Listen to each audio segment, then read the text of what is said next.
はい、この前の動画でスーパーハクト鳥取で降りて、その後砂丘と砂の美術館に行きました。これ鳥取駅で降りたところです。鳥取にはスタバはないけど砂場はあると言われ続けてましたが、ついにですね、鳥取駅の構内にですね、ここにスタバができておりました。はい、びっくりしました。で、これですぐですね、観光案内所の方に行きました。というのもですね、鳥取ではですね、3日間1800円、路線バス乗り放題の、鳥取藩乗り放題手形というものがありまして、これ買うと鳥取県内のバス乗り放題でして、あとそれからいちいち料金を払う手間もなくなるので便利ということで買いました。これ3日分で1800円となります。こういうのをいただいてですね、バスで降りるときに運転手さんに日付の方を見せると、はいいいよって感じで、すごく便利でした。鳥取の駅からですね、先の方にバスで行きます。バス大体1時間2本ぐらいありまして、乗ってる時間が20分から30分ぐらいでしたかね。もうちょっと違う路線で砂丘近く止まるバスもあるみたいですが、ちょっとそこら辺はよく分かりません。で、市内のこのお城のある山ですね。で、これ砂丘センターの方に到着しました。鳥取の砂丘のあたりってですね、砂の美術館とか砂丘センターとか砂丘会館とかバス停がいくつもあるんですが、これらの間はですね、ものすごく距離が近くて、歩いてもすぐ行けるようなところという感じです。砂丘の入り口だということで砂丘センターで降りてみました。はい、ここには土産物屋さんとですね、あとそれから砂丘の方に行くリフトの乗り場があります。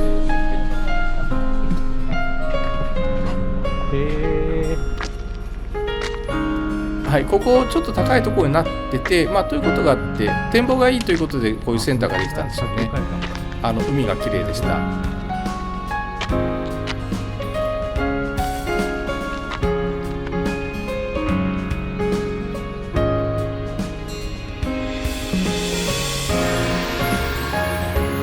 でここからリフトに乗って砂丘の入り口まで行きました。砂丘内歩くと、短いコースだと1時間ぐらいで行って戻ってこれるみたいですね。はい、でここで、鳥取砂丘観光リフトというのに乗りました。これ片道ですとですね300円、往復だと400円。私バス利用なのでこれ片道で行って、砂丘会館の方から、帰ってこようかなということで片道だけにしときました。はい、で、リフト降り場です。で、大体このさっきの青い矢印の逆向きに歩いたような感じです。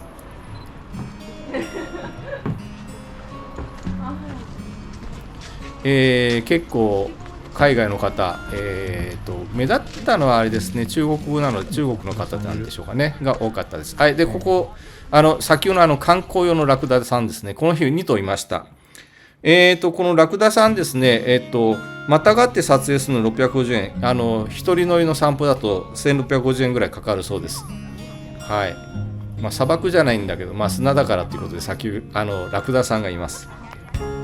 私は遠目に撮りました。近くによって撮る場合もですね、1撮影100円ぐらい撮るみたいですね。で、ここから奥の方に見えているのが馬の小高いこの丘ですね。これ馬の背っていう結構高く砂が積み上がった丘になってます。結構ね登るの息切れましたね。何メーターぐらいなのかな、高さでいうと4、50メーターぐらいなんですかね。はい、途中カットしましたけども、これも馬の背の頂上近くです。で、一番高いところ行くとですね視界が開けますよ。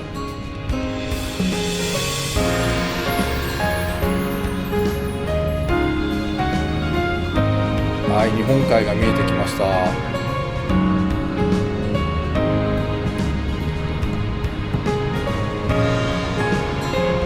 鳥取砂丘はあれですね、やっぱり周りに人工物があまりないということと、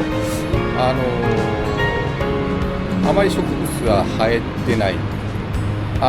その地域、例えば静岡の浜松辺の地域なんか砂が飛ぶのを防ぐために植林をしちゃったりして砂丘って感覚がしなくなっちゃってるんですけども、ここはそういうことをしてませんので、綺麗だなと思いました。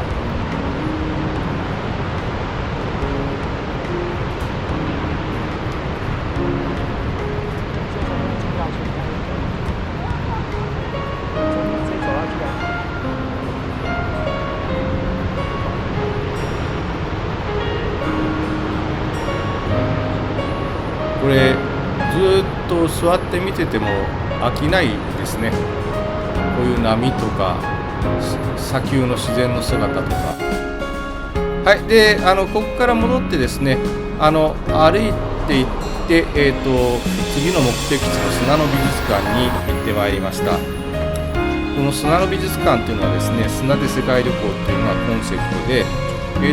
最初2006年に始まった時は野外展示だったそうですが、2012年に屋内展示施設がオープンした、今の施設ですねがオープンしたとのことです。でこの中で飾られて展示されているのは砂と水だけで作る砂の彫刻であります砂像の展示ということです。で、2006年から大気展示が始まってますが、今の展示まで今の展示が16期なんですが、16作品を入れ替えています。でこの砂の作品はですね、各回帰を終えますと、崩して元の砂に戻すんだそうです。これ訪問した時は16期ということで、砂で世界旅行日本というテーマの展示でした。この会期がですね、2025年の4月25日から2026年の1月4日までとなっています。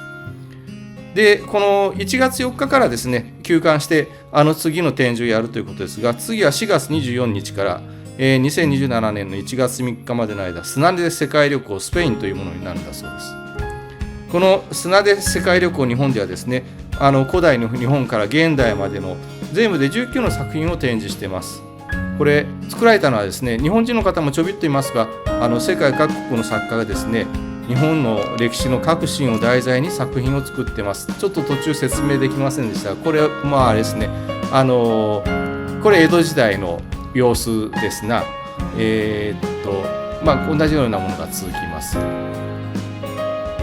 最初あったのはですね、日本神話の話から始まって、奈良時代、それから平安時代、鎌倉時代とかいろいろありますね。室町回りで鉄砲の伝来とか江戸幕府、そして、黒船伝来、あとはこれあれですね、明治時代の文明開化のことで、これはあれですね、第一次世界大戦の後から現在の日本の復興の様子を描いています。でなぜか招き猫がいますね。はい、こんなような、なんですかね、広い、体育館のような施設の中にこの砂像がいくつも展示されているという感じです。でこの砂の博物館、美術館ですね、なんか写真を撮ることは OK だということです。動画は撮らないでほしいということですね。動画撮ってると止まったりして邪魔になることが多いからですかね。でこれまでの展示のことをいろいろ紹介してますが、イタリアとかイギリスとかアジアとかオーストラリア、これからアメリカもあったんじゃないかな、ドイツとかいろんなところです。はい。で、砂丘の姿を見て、でこの後ですね、砂丘のこの砂美術館近くにトットプリンという砂プリンでちょっとだけブレイクしているプリン屋さんがあるので行ってきました。これ砂プリン1個480円です。ここはプリンの販売のみでですね、店内での飲食はできませんでした。はい、こういう写真が撮れたりします。でこの日は泊まりはですね、鳥取砂丘の横に今唯一ですかね、営業している宿であります国民宿舎ニュー砂丘荘に泊まってきました。これはですね、部屋からですね砂丘を望むことができます。はい、これは玄関からですけども、これはお部屋からの風景ですね。ものすごく絶好のロケーションです。で夕飯ですね、これ1泊だいたいちょうど1万円ぐらいなんですが、でこれぐらいの夕飯が出ます。で、追加でビール頼んで、日本酒稲葉鶴というこの米はですね、合力米という鳥取の米です。で宿で、さっき買った砂プリンをいただきました。ザラメの砂糖を乗っけるから砂ということなんですけどね。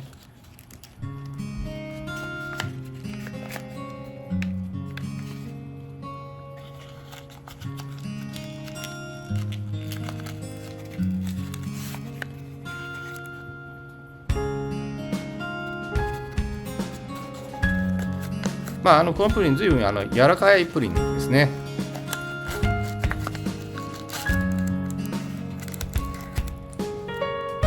はい、砂が出てきました。つってもザラメの砂糖です。